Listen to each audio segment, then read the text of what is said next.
Hi, everybody. Doug Jenkins with the Findlay-Hancock County Chamber of Commerce with you once again as we go through this pandemic situation and now the shelter-in-place order from the state. We're talking about ways that you can continue to be active, not only with your workplace, but also keeping your kids active too, since they're home right now. Jane Hassan from Smarty Pants is with us today. Jane, certainly you know a little something about keeping kids active, not only from a standpoint of your store has plenty of options to keep kids active, but you're very tied in with the area homeschooling community as well. That's true. I have actually spent the past almost 11 years homeschooling my two youngest kids, and one of them I've already graduated and she's out in the workforce, and the other one, he's almost done. And so I don't spend every day, all day doing that anymore, but I have certainly done it since they were little, and I have an awful lot of experience. In addition, I talk to lots of homeschoolers all the time. Well, Jane, a lot of people are getting a crash course in this type of education. Now, what are the things people should really keep in mind with the kids at home? You're trying to get some work done at home too. What are the things people should be thinking about? Well, I would say that one of the first things to remember is flexibility. At this point, you are not tied to a school schedule. The kids don't have to be up at a certain time. They don't have to be sitting at the table by a certain time, unless, of course, your school is hosting classes online that the teacher expects them to be there online to be able to see her face to face. But that, as far as the schedule goes, that should be the only part that you are trying to adhere to. You shouldn't be saying, well, you always have phys ed, you always go to gym at 1 o'clock on Tuesday, so we're doing that. I wouldn't stick to that if you guys are in the middle of a read aloud at that time. Keep reading. Don't switch it up just because the regular schedule at school is like that. So I would say be flexible in that way. Yeah, I think that's a good point. I saw a lot of people when the schools were being let out, or when the order came down to close the schools, that they posted some fairly ambitious schedules about how they were going to go about that on Facebook. And I thought, that's nice. I don't know how realistic that is, but that's at least you've got a plan. But the point being is you've got flexibility now. Yes. And, I would touch on the fact that really what these kids coming out of the home or out of the public school are doing, and these parents who are suddenly home with them, in the homeschooling community, we don't necessarily call that homeschooling. We call that schooling at home. Mm-hmm. And it is different because you have, for the most part, the ones coming out of the public school, those teachers are still providing learning materials, educational materials, the plan. Here's what they need to do and when they need to do it. And sometimes they're even still face-to-face with their teachers through Zoom or Google Classrooms or whatever they're using. And that is different from regular homeschooling, which is a completely different lifestyle even, and comes from different philosophies. And so that's something to kind of keep in mind, that you have to wrap your mind around. This is still school. We're still doing it at home. Our teacher still knows what they're doing. The teachers have been trained in how to, what they call course correct, which is we need to change direction. Something's going on and we need to change direction and we need to do it fast. And they've been trained to do that. Mm-hmm. And it doesn't mean that it's easy, especially if they are dealing with things in their own life.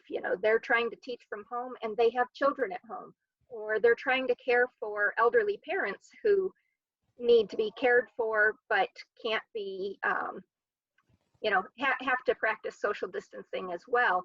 And so the teachers might still be dealing with things on their own end, but they have been trained in how to course correct. And so don't be afraid to take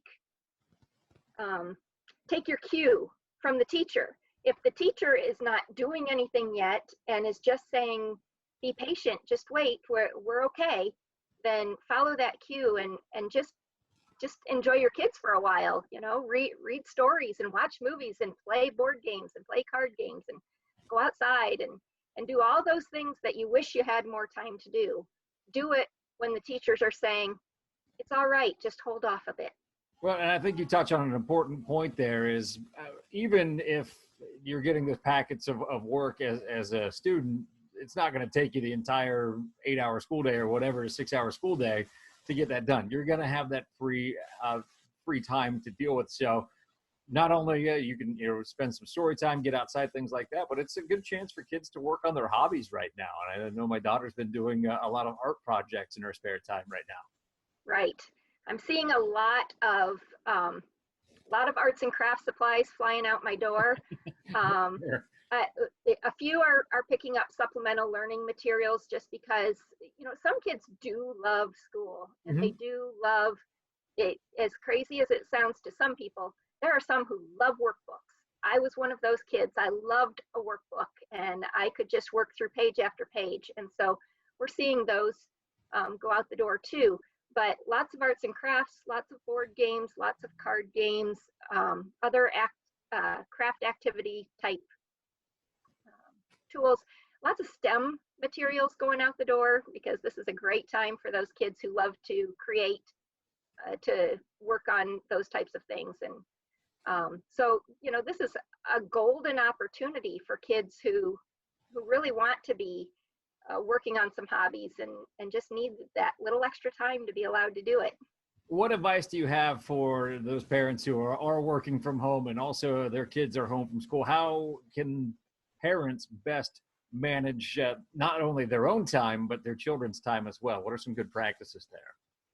I would say the number one key word in that situation is routine. Okay, setting up a routine. It might not be a schedule. There might not be a good timeline. Sometimes a child's lesson that they have to work on, it might take a lot less time than what you thought. And if you had blocked out an hour for that, you wouldn't want to make them sit at the table for the hour and continue working. So more of a routine, let's get up and we're going to get dressed and brush our teeth. And even when I say get dressed, that might mean dressed in comfortable clothes, right, or dressed in clean pajamas if that's what you're doing. But let's get the teeth brushed. Let's eat breakfast. Let's have a comfortable, peaceful start to our day together, since we don't have to rush out the door. And then let's settle into the work that we need to get done, and letting the kids know that everybody has work they have to get done, that it's not just them and it's not just you as the parent, that everybody is doing this. Everybody's staying home and doing their work. And so this is just what's normal right now. And so then getting the kids either started on theirs and keeping yours handy nearby, little things that you can knock out, making sure that if you are having to answer emails and things like that, having that talk with your kids, letting them know that this is part of my work. This is something I have to do. And it doesn't always take me a long time, but while you're working on those math problems there, I'm going to answer an email here because that's part of my work. And so really being honest with the kids and giving them that real life view of, this is what we do in real life. This is what I do for my job. I answer emails and I take phone calls and I have to work on the computer. That's what I do when you're at school. Some kids often don't even have an idea of what their parents do. And so getting that view of it is helpful to them to have that empathy and that compassion that you're working too. And they have homework, you have homework. There's definitely a lot of value in that. Absolutely. Yeah, but having the routine is really the key there, as far as this is how we start our day. We do all have work that we have to do, and here's how we're going to do it. But being flexible as well, being ready to say, you know what, let's take a break.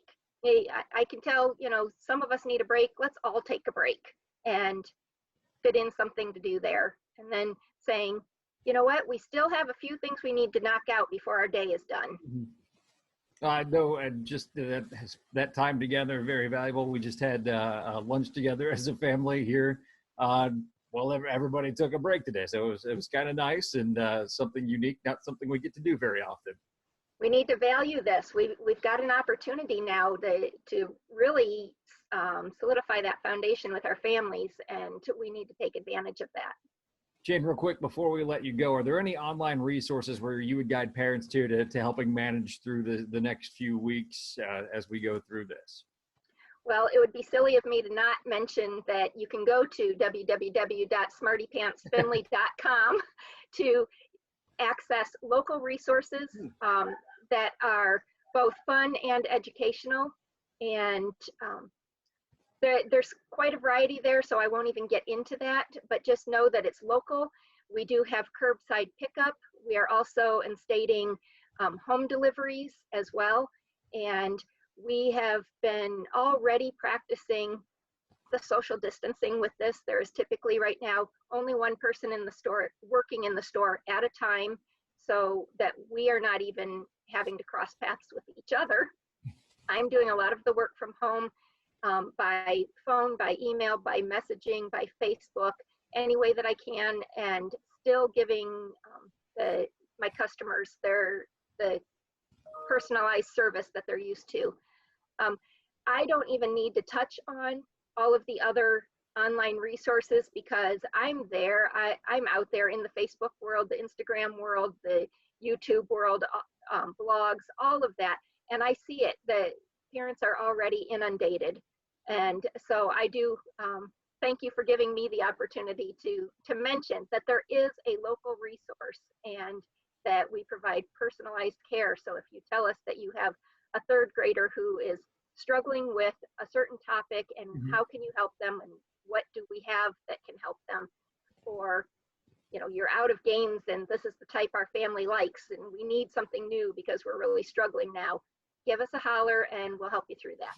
All right, Jane. Well, we appreciate your time today and appreciate everything you're doing to help parents through this situation as it stands. Thank you, Doug.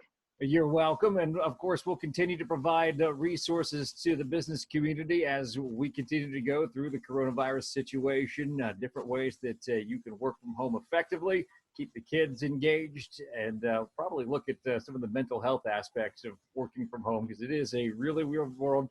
And I think the meme I saw is every night feels like a Friday and Sunday night at the exact same time right now. And so there are probably some ramifications for that we'll discuss in future videos. So for Jane Hassan, I'm Doug Jenkins for the Findlay Hancock County Chamber of Commerce.